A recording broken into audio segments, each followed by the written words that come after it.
Hola, bienvenidos a Padre e Hijo Discuten Cómics. El día de hoy vamos a platicar sobre los runs más importantes que ha tenido Spider-Man. Ya que estamos en el Spider-Man Month. Así es. Pero antes de eso les vamos a comentar que para el siguiente video conseguimos un Lego de Spider-Man Far From Home. Y la idea pues es armarlo y mostrárselos a ustedes en el siguiente programa, ¿no? Entonces, eso es lo que vamos a tener.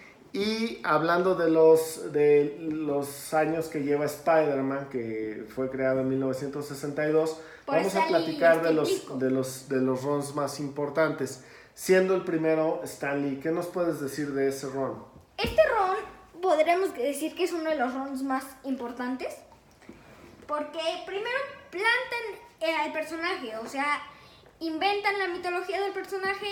El origen de Spider-Man es uno de los más perfectos. Yo creo que junto con el de Superman es uno de los orígenes que en cualquier medio se ve bien y se ve interesante, ¿no? Entonces, y además de eso, bueno, con Steve Ditko, ¿qué hacen, Alan? Hacen a todos los personajes. Sí, a la mayoría. Como el Doctor Octopus, como es Spider-Man, como es el buitre, como es la tía la tía May y el tío Ben. Ajá, establecen lo que es su supporting cast, que para ese momento es la gente que está con él en la secundaria, como Flash Thompson, Liz Allen, pero también está la gente que interactúa con él en el diario El Clarín, ¿no? Como J. Jonah Jameson. Entonces, digamos que Steve Ditko y Stan Lee crean las bases del personaje, ¿no? Y posteriormente viene Stan Lee junto con John Romita, que ¿qué es lo interesante que hacen? Básicamente le dan al personaje tintes políticos. Stan Lee estaba muy preocupado por los temas de derechos humanos. Entonces se habla de racismo. Así es, les toca plena guerra de Vietnam. Estamos hablando de finales de los años 60, principios de los años 70. Entonces, Stan Lee le empiezan a preocupar todos estos temas y uno de los personajes que más tintes políticos tiene o de discurso por parte de Stan Lee, pues es Spider-Man. Entonces crea a Joe Robertson, que es el editor del diario Clarín, junto con con el publicista, en inglés es publisher, pero es J. Jonah Jameson, publisher, y Joe Robertson y su hijo Randy Robertson. Joe Robertson era el editor del Clarín. Y es un run que, como bien dijiste, tiene esos tintes políticos de la guerra de Vietnam, con Flash siendo un soldado desde entonces. Que luego harían millones de historias con eso. Así es.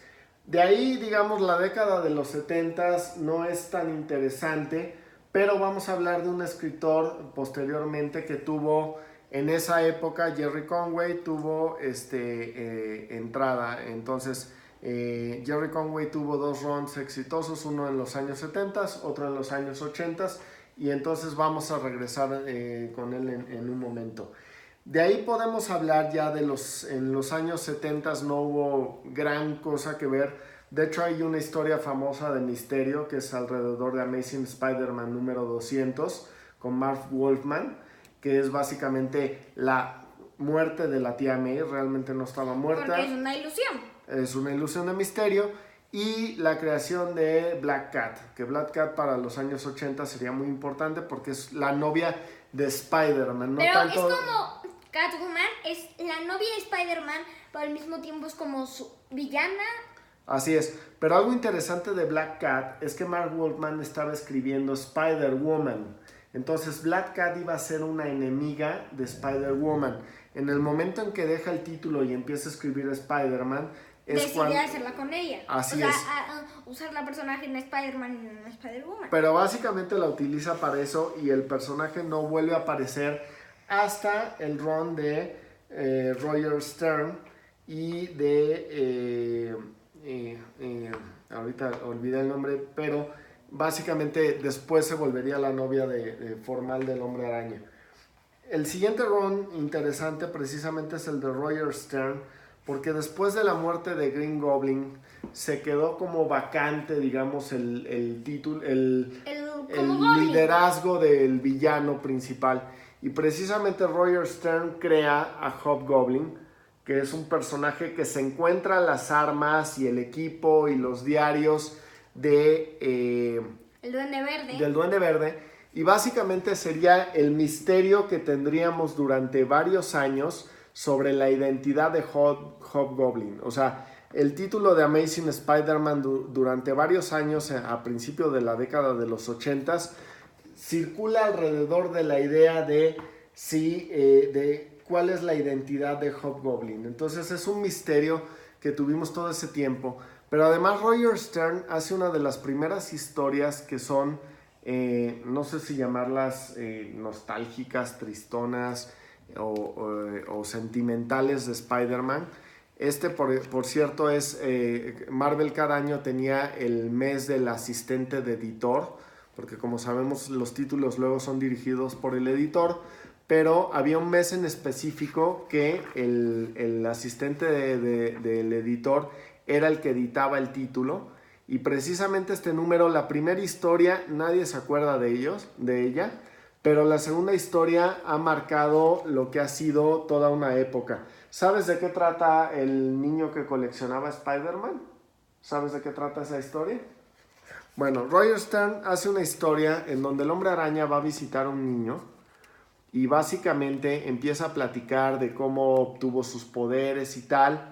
Y como pueden ver, el dibujo está muy basado en Steve Ditko, pero le empieza a contar toda su vida. Y cuando llegamos al clímax, de repente Peter Parker, o el Hombre Araña, se quita la máscara y le dice, pues soy Peter Parker, esa es mi verdadera identidad. Y pues a todos nos suena raro, ¿no? En esa página decir, oye, ¿por qué le está revelando la identidad de este niño? Y en la última página nos damos cuenta que es porque este niño está desahuciado de cáncer. Entonces es, digamos, una de las obras buenas que hace el Hombre Araña, al ser este niño su fan. Y otra de las cosas interesantes que hizo J. Jonah Jameson para ese momento, había sido el que había creado a Scorpio, había creado a los Spire Slayers. Había creado a varios villanos. A varios villanos. Entonces, siempre se ha considerado que J. Jonah Jameson es un villano. Y una de las historias que hace Roger Stern, pues es reivindicar al personaje y mostrar que J. Jonah Jameson no es tan malo. Una de las cosas que hizo Stan Lee fue escribir que J. Jonah Jameson en el fondo es tan malo con Spider-Man porque le tiene envidia.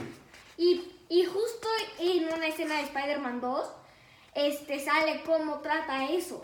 Así es. Cuando J. Jonah Jameson se pone el traje de Spider-Man y empieza como a jugar ser Spider-Man. Así es. De ahí, Roger Stern sale del título antes de haber demostrado o de haber clarificado quién era Hobgoblin. Algún día tendremos un capítulo completo sobre el misterio de Hobgoblin y qué pasó con él en los años 80, porque es un verdadero revoltijo y es súper interesante lo que pasaba atrás de bambalinas, ¿no?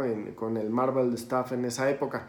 Pero viene otro escritor que hizo varias cosas, entre otras, continuar con el misterio de Hobgoblin, crear nuevos personajes y, sobre todo, desde la época de Stan Lee, Mary Jane, Gwen Stacy y Peter Parker eran como Archie. Como Archie, era como Verónica, y como Betty, ¿no? Los personajes de Riverdale. Pero no teníamos básicamente un origen de Mary Jane. Y básicamente Tom DeFalco hace el origen de Mary Jane. Ahora que está en cartelera la película de Far From Home, si ustedes prestan atención al personaje de MJ, de Michelle Jones, que sabemos que no es Mary Jane, pero que está basada en Mary Jane, notarán que cuando ella se refiere a su situación personal, habla de dos cosas. Por un lado, su familia como que no aparece mucho, y dos, ella no ha tenido buenas relaciones sentimentales. Y eso lo podemos encontrar en esta historia que se llama All My Posts Remember, que básicamente cuenta la historia de Mary Jane y nos da mucha empatía por este personaje que hasta entonces había sido la Verónica de la historia, había hecho sufrir a Peter, etc. O sea, no era como, no nos caía tan bien. Así es. Y finalmente Tom DeFalco crea... no nos caía porque no había nacido. Tom DeFalco crea diferentes personajes como Silver Sable, Black Fox y otros personajes, La Rosa, que fue muy importante en la década de los 80s para los personajes de Spider-Man. Y una cosa muy importante, a él le tocó todo el tema de la creación del traje negro. Entonces, cuando se habla de quién empezó con la creación de Venom, pues la primera referencia es Tom DeFalco, que crea las historias sobre el traje negro. Ahí podemos ver a La Rosa, que es uno de sus personajes de esa época, de los años 80. Que de hecho muchísimas personas crearon a Venom, o sea... Así es, pero uno de los primeros precisamente es Tom DeFalco. De ahí nos podemos ir, Alan, si quieres, a mostrar lo que fue Jerry Conway. Jerry Conway, como les comentaba yo, tuvo 2 runs. El primero es en la década de los 70s y es muy conocido por 2 cosas. Primero, creó a Punisher y luego segundo, mató a Gwen Stacy. Okay, sí. Este es el tomo más importante de Gwen Stacy. O sea, es de los tomos más importantes de Spider-Man y de David No, David Michelinie no tiene nada que ver, es Jerry Conway. Y esta es la historia. Si ustedes vieron Amazing Spider-Man 2, recordarán cómo muere Gwen Stacy cayendo. Pero aquí cae de un puente. La diferencia es que cae de un puente, el puente de Brooklyn. Y de hecho, en Amazing Spider-Man 1 hay una escena donde casi al final Spider-Man está trepando los muros y justo sale que está pasando por el puente de Brooklyn y sale como su sentido arácnido está parando. O sea, como está diciendo peligro, ahí va a haber algo.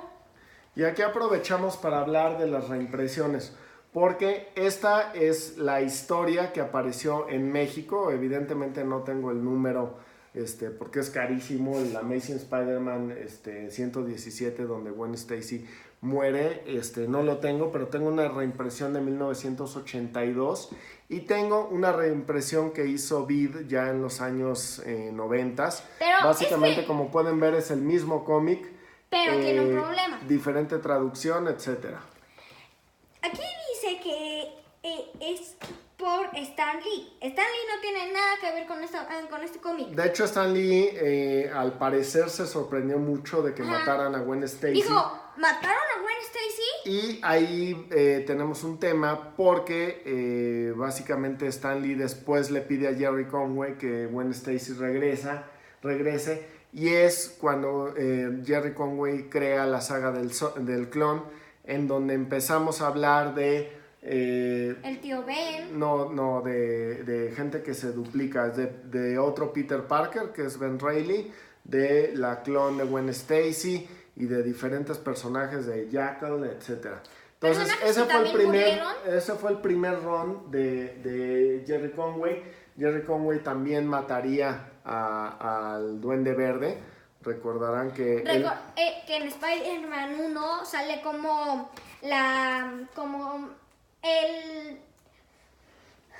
se entierra el deslizador, básicamente. Y eso pasó justo después de la historia de que el Duende Verde lanzó del puente de Brooklyn. Y Jerry Conway haría también sentaría las bases para la relación de Mary Jane y Peter Parker. Esa es la última página de la historia en donde Gwen Stacy murió. Y como podemos ver, en ese momento Mary Jane se da cuenta de que pues ella no es la Verónica, digamos, del grupo, sino que es bastante humana, y se queda a consolar a Peter Parker, ¿no? En una escena que esta la tuvo que redibujar John Romita porque el dibujante de la historia como tal, que era Gil Kane, no le daba como para mostrar ese sentimiento que era básicamente pues eso, el que Mary Jane estaba consolando a Peter Parker. Entonces, Jerry Conway tendría un run muy exitoso durante los años 80 con Spectacular Spider-Man, y como recordamos, él fue el que creó a Punisher, y de eso vamos a hablar más adelante.